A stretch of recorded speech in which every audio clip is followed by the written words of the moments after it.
para ho natin mapurga na talaga kung sino ho ba sa kanila.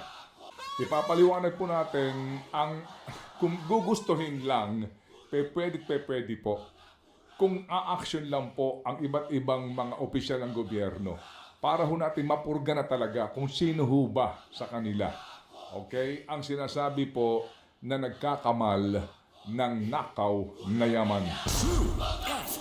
Obviously ay bukas po natin maihahatid po sa inyo. Ito pong SALN memorandum po ni Ombudsman. Muli po, ang ating pa rin pong magpapasalamat kasi kahit papaano po nagkaroon na ng pagbubukas, no? Na hindi ho as in sarado-sarado po na kailangan magpaalam ka doon sa public official. Kumbaga, hindi pinto ang nagbukas eh. Apo. Bintana pa lang. Maliit na bintana. Oo. Tapos mahihirapan ka makapasok. Kung ako ang papasok, hindi ako kakasya. Ang hirap Lalakihan ko na lang yung bintana. Kahit palakihan mo, mahihirapan ako. Oo. Oo. So- Dati daw, sinasabi niya nga, ang bilis lang. Makakuha. Oh, hindi nga nung dati nung nung minsan tayong naligaw ng landas. O sige. Naka-publish. Yun na nga. Oo, at pagkatapos kaya nga dati na ilalathala sa dyaryo ang mga pinakamayayaman na mga miyembro ng legislatura as in total nila ng net worth hanggang sa pinakasinasabi mahihirap. Dati yun. Kasi may kukumpara eh. Oo. May hindi- kukumpara hindi yung pinagmulan nila sa kung nasaan na sila ngayon. Hindi mahirap. Anyway, sige po. Well, ang aalma lang naman dyan, yung may mga gustong itago. Pero kung ikaw opisyalis ng gobyerno, malinis naman ang SALN mo, transparent ka dapat. Dalawang bagay yan, girl. Oo. Opo. SALN, na totoo ang laman, SALN, no? Totoo. Kumbaga, honest ka, lahat nakadeklara. Ari-arian, utang, kamag-anak mo na nasa gobyerno. Kasama yan eh. Okay. Meron po naman nagsasadyang binobloat yung SALN. Meaning, naglalagay na po ng malalaking amount sa bank account, halimbawa, kasi meron naman bank secrecy law. Para in preparation, dahil nga sa, alam niyo na, di ba, pag siya nagkamal na, mataas na yung SALN niya. May ganun din po yan. Kaya yan din po maaari ding ma-check actually kung gugustuhin. Opo, ng isang nag-iimbestiga. Meron din po naman din sa SALN, wala yung mga sinasabing na-acquired yan mga kayamanan na ninakaw kasi nga obviously hindi niya maipapaliwanag. Diba? Dalawang bagay yan na may nagbo-bloat sinasadya at meron talaga po namang tatlo. Yung totoong totoo at yung pong iba na hindi totoo kasi nga marami siyang mga itinatago.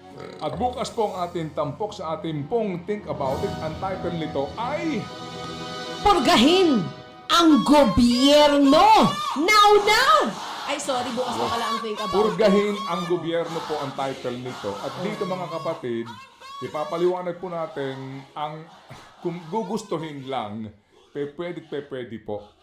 Kung a-action lang po ang iba't ibang mga opisyal ng gobyerno para ho natin mapurga na talaga kung sino ho ba sa kanila.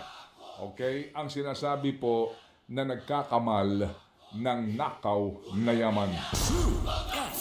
Ito po, yung ating pinaghandaan na Think About It, bahagi po niyan, dito po sa title nga nito ay Purgahin ang gobyerno, ay bahagi po dyan yung pong restitution, yung pong forfeiture na sinasabi. At dyan, starring po ang tanggapan ng Solicitor General. Okay, bukas po, hopefully today, kung kakayanin, ipapaliwanag po natin to. Kung talaga pong gusto ng gobyerno na magkaroon po ng cleansing o sweep sa buong gobyerno po natin at unahin nga po sana ito pong tanggapan ng mga proponents. May ilang pa ho tayong katanungan, pati ho dito sa ginagawa nilang investigasyon. Baka ho naman siguro po, wala pa siya masyado masasabi, pero ang atin lang po, ano ba ang instruction ni Secretary Lopez dito po sa mga Diskaya cars na ito et al. Hindi lang po mga Diskaya, kung hindi, yung din pong mga sasakyan na ipinapasok po sa Pilipinas nang hindi nagbabayad ng karampatang bayarin sa Bureau of Customs at ilang pa pong mga import duties. Nakakuha tayo ng dokumento rito, baby girl, kung saan po ang sinasabing mga nakarehistrong may may-ari ng Frebel. Ito po yung importer nito pong, if you remember, Bugatti at maging itong Rolls-Royce at nitong Toyota, itong Sequoia, saka si ate, itong Sequoia, maging yung isa pa, yung Tundra ng mga Diskaya. Remember, kanilang binanggit yan, Frebel, yung kanila pong importer. Ito hong Frebel, mga kapatid, kung marami-rami na po ang kanyang record actually no? Sa usapin po nitong pagpapasok ng mga mamahaling sasakyan, record rin po ng hindi pagbabayad ng tamang customs duties. Meron ako ditong pangalan nitong sinasabi ng incorporators ng Prevel. Okay? Hango po sa kanila pong General Information Sheet dyan po sa SEC.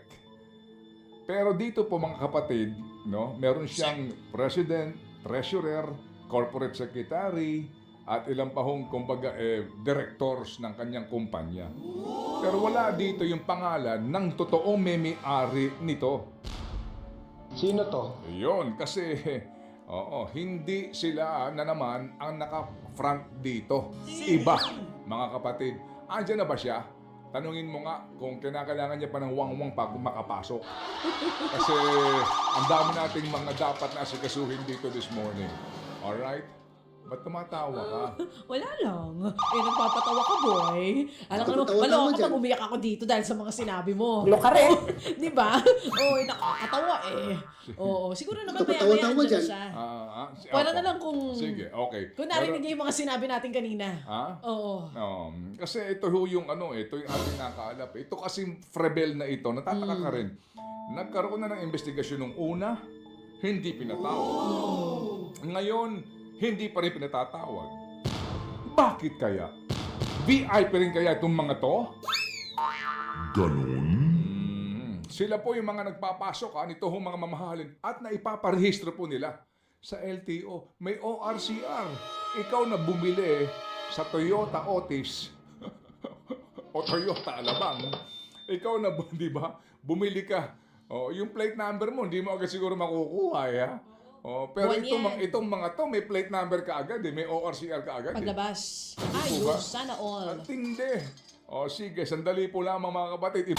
Pinapura na naman po sa lower house ang approval po ng magkanong halaga ng budget, baby girl. Nako, 6.793 trillion pesos, mga kapatid, na budget. Okay. My gosh. Mga kapatid, wala ho naman tayong magagawa kasi yan po ang ating proseso at kung ano hong gugustuhin po ng nakararami na mga miyembro po ng lower house, sila po ang masusunod. Lalabing dalawa lang, right? Big boy? Yes, 12 kongresista ang bumoto po ng no, Bumoto habang ng no. 287 po ng mga kagalang-galang na mambabatas Okay. ang pabor Opo. dito sa budget natin for 2026. Opo, lalabing dalawa. Maganda ho ang mga argumento rito ng mga tumayo at bumoto ng no, ha? Kagaya po nitong grupo po ng Makabayan, as always, and ang grupo po nitong Akbayan, mga kapatid.